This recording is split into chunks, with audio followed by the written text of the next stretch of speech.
Hi, I'm Kahney. I'm the editor and publisher of cultofmac.com, and this is another Kahney's Corner.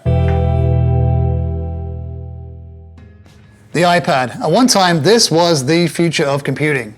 Launched 5 years ago, 2010.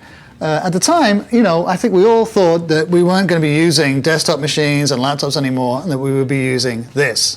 Thing is, sales have been flat and declining the last couple of years.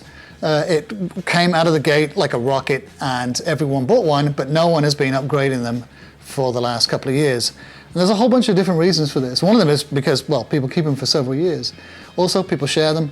And maybe, Apple has something to do with this. Have they been good guardians of the iPad? Have they developed it, the hardware and the software, in ways that make it a complete must-have buy?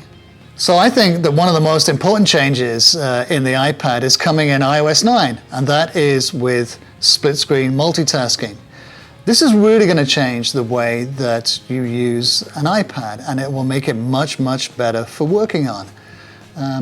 But there's an interesting wrinkle as well. The interesting thing about split-screen multitasking is that it is limited to only the latest iPad hardware, the iPad Air 2.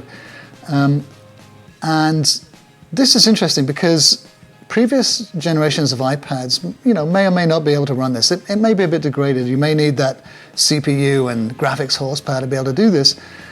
But I suspect that this may be one of the things that Apple is doing to encourage people to upgrade their hardware more frequently. And that's by doing special software-only features. How many features can you add to a piece of glass? There are only so many things you can do with it. And making productivity, making software like split-screen multitasking exclusive to certain devices is another way of doing it.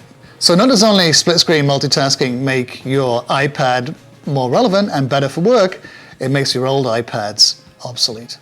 That was another amazing Kahney's Corner brought to you by cultofmac.com. And I got a joke for you. What did one iPad say to the other iPad?